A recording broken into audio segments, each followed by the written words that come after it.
Hello everyone, Atheatos here, and today again with a 386 motherboard with the SARC RC2016 chipset. However, this time we have a different model. This is the chips M396F. And yeah, basically this motherboard has a different layout from the standard SARC 386SS that I used on my previous videos. It is still a 2-layer board. Also, because this board is a later revision, this is version 3, it features the latest revision of the chipset, so this is the A5 revision. Now, this board was heavily damaged by battery, down here, but I finally managed to clean everything and repair it. I think it's totally fine now. Now, this motherboard, the M396F, has been actually replicated here by Marco Both. This is the GitHub. And this is nearly an exact copy of the layout. He provides the Gerber files, so in theory someone can get this and send to any PCB manufacturer and get a brand new PCB. Do I recommend people to do that? Probably not, because okay, it's just a lot of work to order all these chips and then assemble them. But yeah, the result looks quite nice actually. And okay, if you do so, yeah, you can use my modded BIOS. By the way, I'm curious, have you used my modded BIOS yet? What do you think about it? Leave a comment below. Keep in mind a full BIOS hacking tutorial is coming soon, so if you don't want to miss that, just subscribe. Now the other interesting thing is here skiselev continued the work of Marco Both. So what he did is he reverse engineered the layout, created the schematic in KitKat, and then recreated the layout from the schematic. Then he made also some revisions with some changes and optimizations. And the nice thing here is he provides all the schematics and the layouts of the different revisions, along of course the KitKat project. So if you plan to build one of these motherboards, it probably makes sense to go with the latest one with all the improvements. However, keep in mind that to my understanding he has not printed or tested these designs. However, he's a fairly experienced guy, I think this should probably work.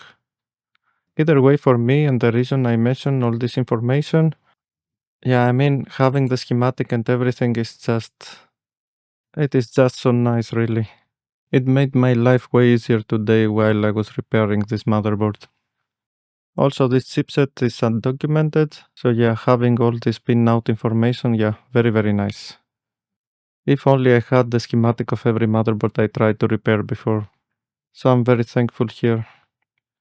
Now, after cleaning everything, okay, I did this lithium battery mode.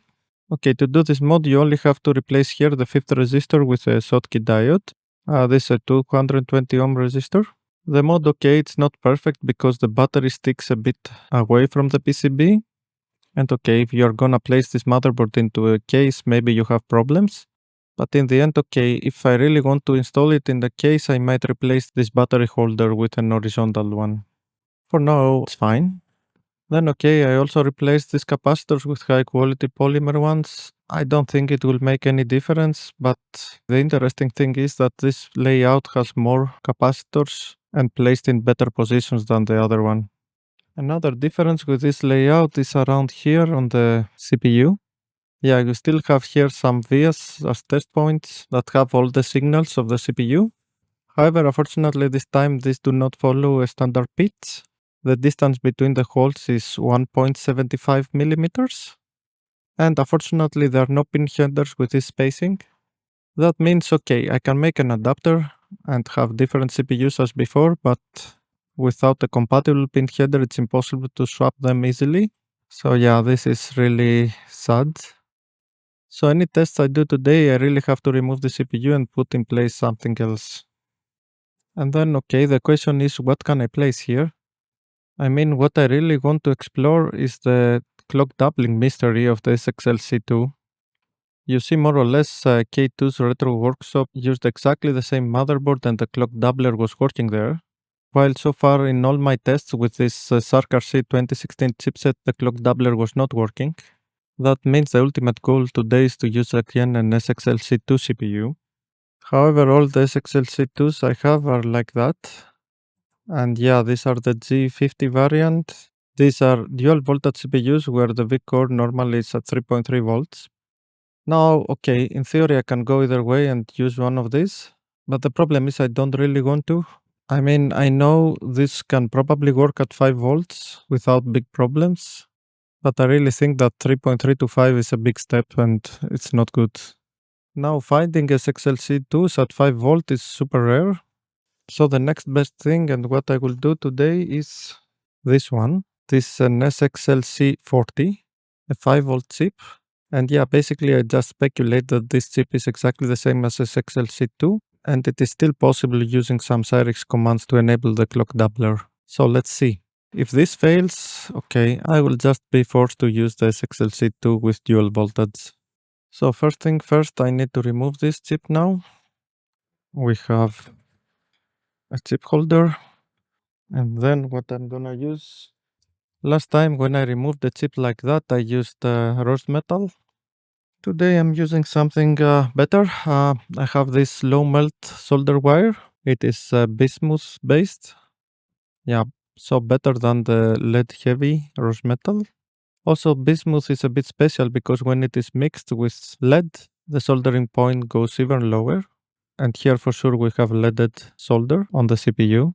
So let's go. First I will put a bit of flux and then this. Yeah, just flooding everything with this special soldering wire.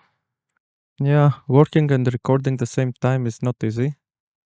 That's why normally I don't have repair videos and stuff like that. So yeah, this is so low melt that in the end you don't even have to use a hot air gun here.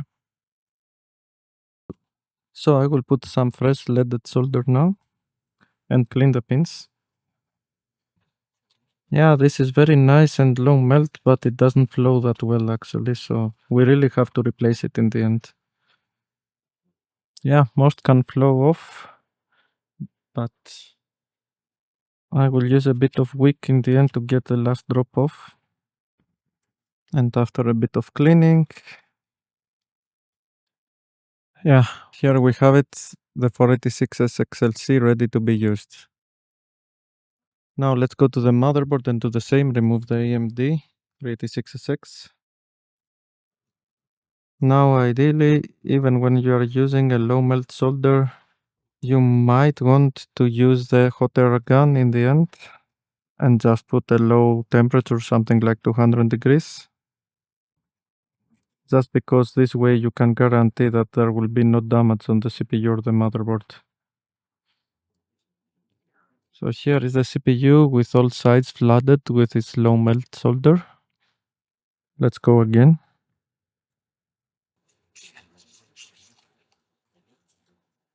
And we are off.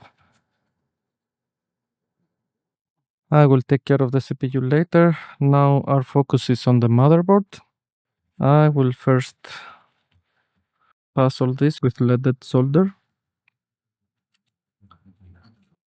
Then I will wick it.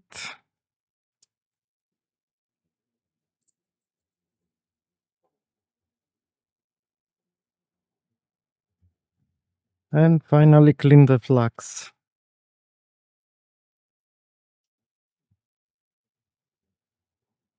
Yeah, perfect. The AMD is also clean now. I will put it away. So time to put this XLC on. Now the rest I did under the microscope. And yeah, unfortunately my microscope is not the best. And this is the only footage I have for you now. Now the technique I use here is nothing special, it's very classic. So first you solder a few corners and you try to align the chip as best as possible. So here I did the top one first, then I did the bottom, then top bottom rows were aligned but the sides were not. So yeah, in this case you have to move it a bit and refresh the joints.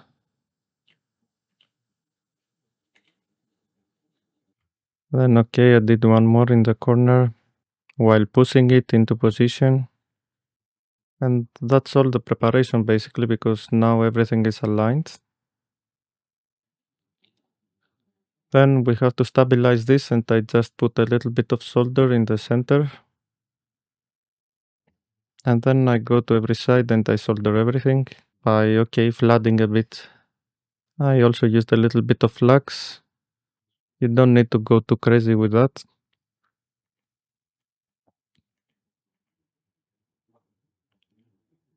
So first side done. Then second side. In general, when you flood like that, you need to focus more on the pads and not the pins. Then you have to remove the excess solder, and here you need just a high quality wick. If the wick is good enough, you will see the solder flows away very easily. Yeah, very, very easy. Then, I clean also the other sides. And this is the final one. Look how easily it flows.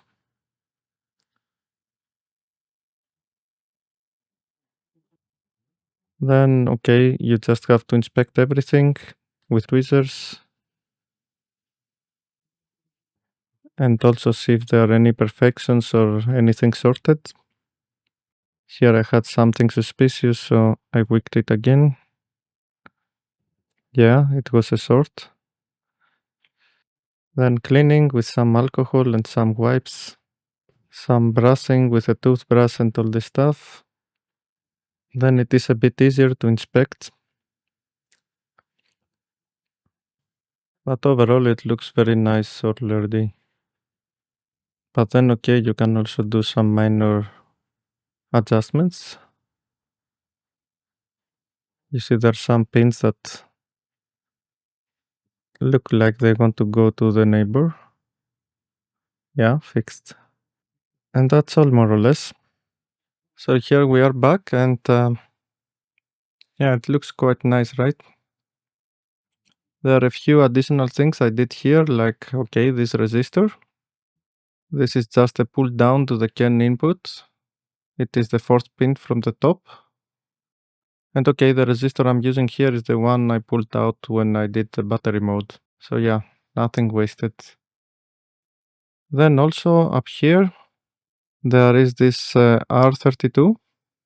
This is an optional pull down in the clock input of the CPU. And yeah, I played there with different values, and I figured out that around 1 kilo ohm can give a bit better stability. But in the end, I didn't put the through-hole resistor, I just put a tiny SMD here. You see the clock input is just next to ground.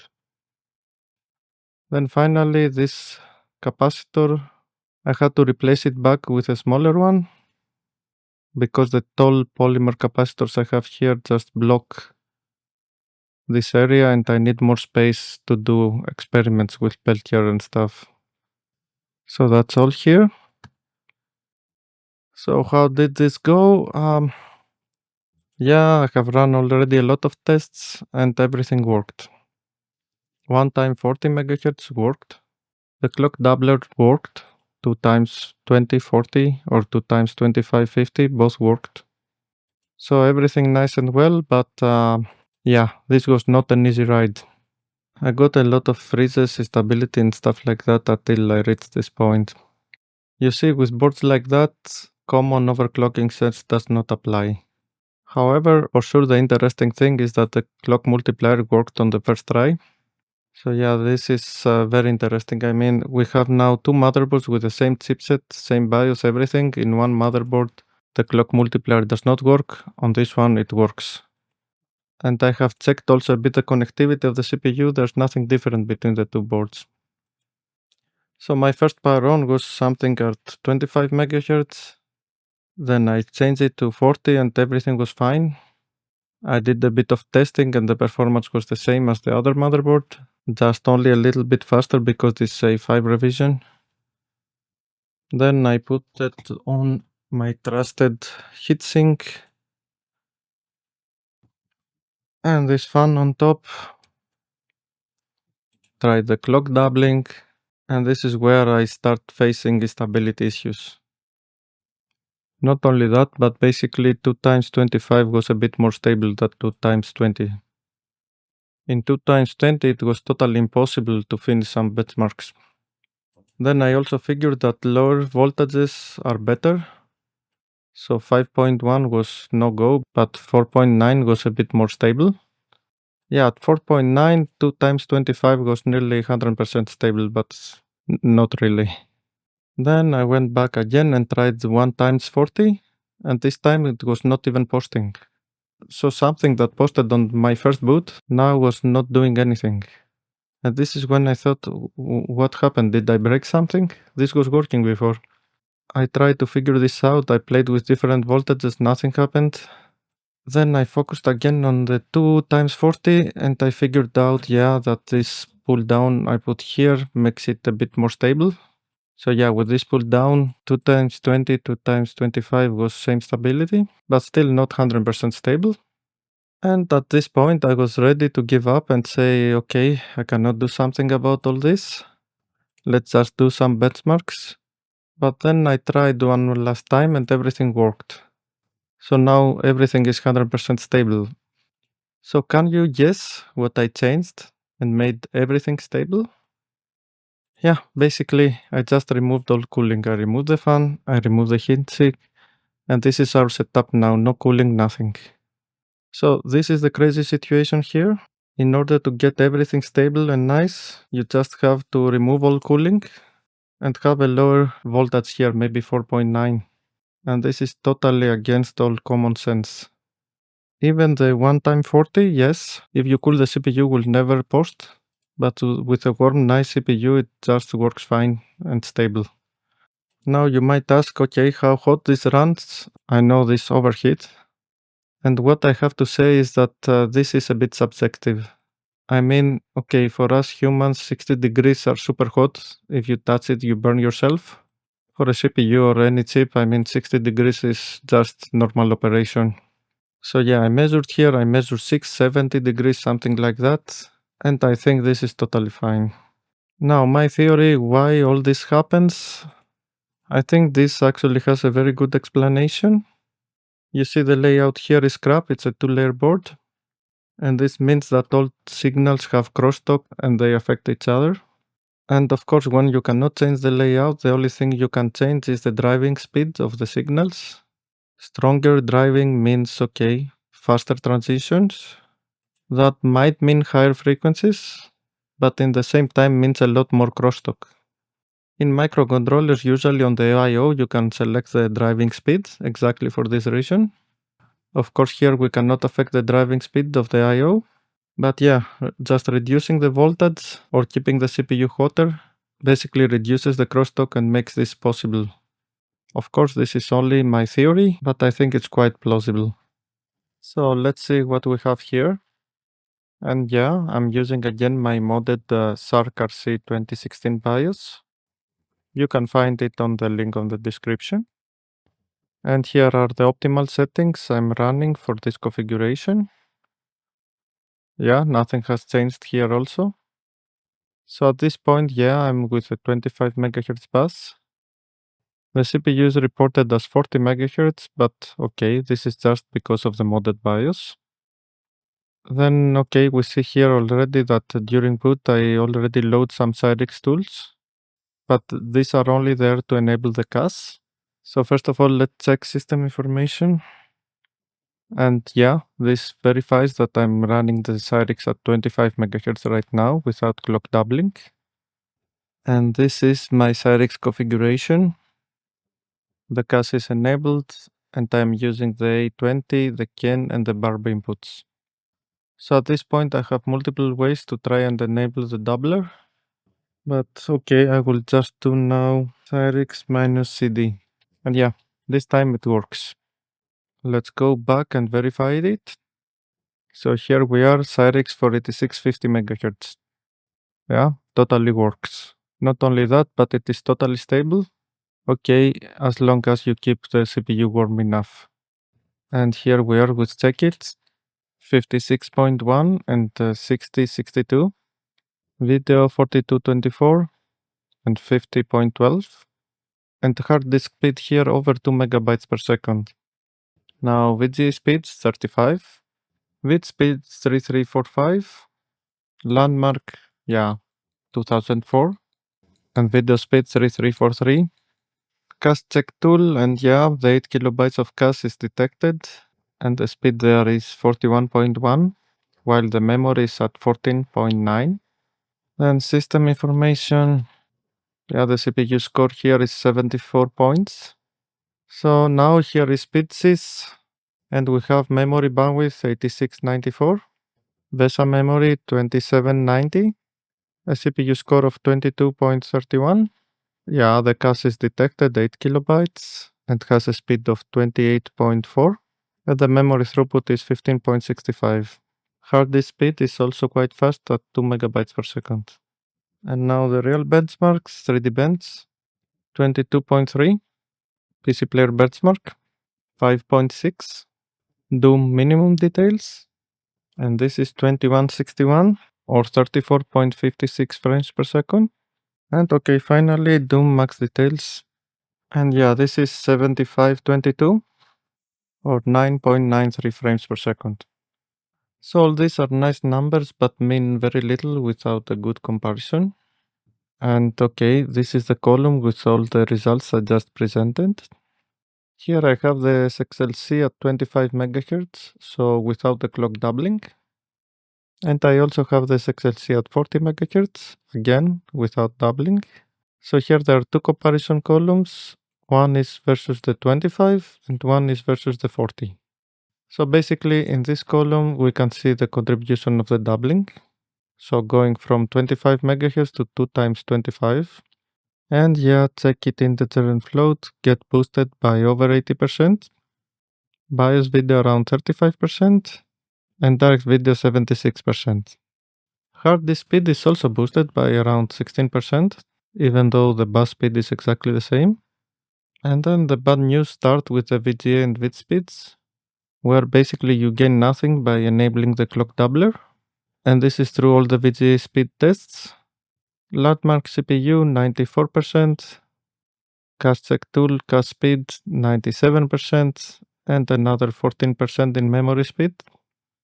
sysinfo 80%, speedsys memory bandwidth 31%, CPU score 75%, cache throughput 49%, and memory throughput 20%.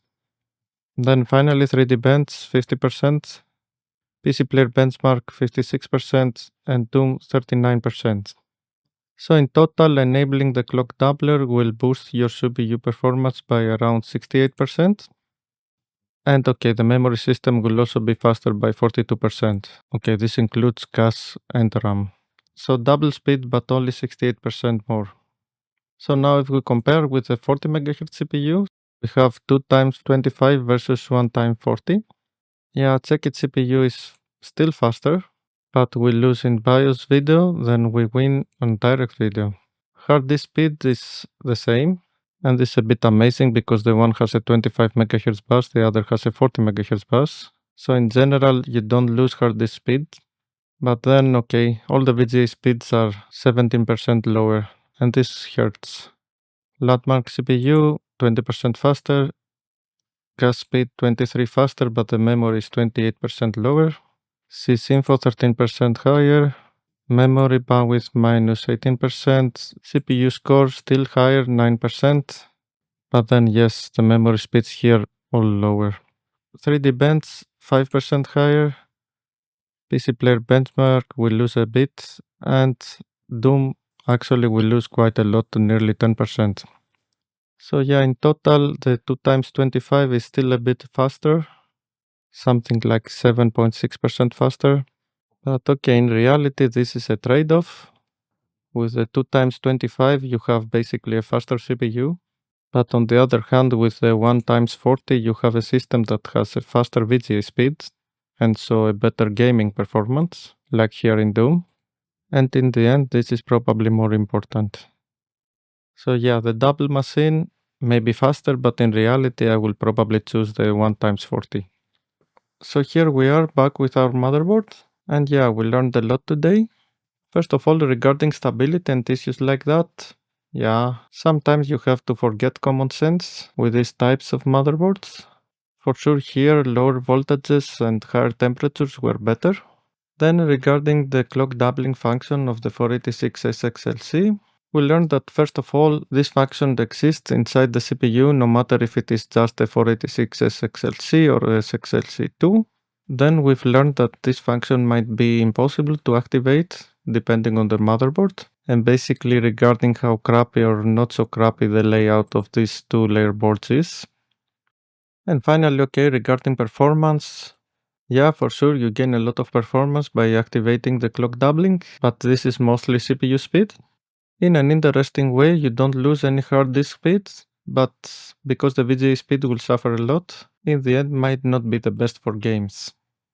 So yeah, we covered a lot today, but actually I didn't use my any clock device this time, so I didn't really push it to the limit. I know that 2x33 it was not working, and of course 1x40 was the maximum I tried with 1x multiplier. So I don't know, another time I will maybe put here my any clock and try. If I manage to break any of my records, I will just come back to you. So that was all for today. I hope you liked it. And yeah, see you again next time.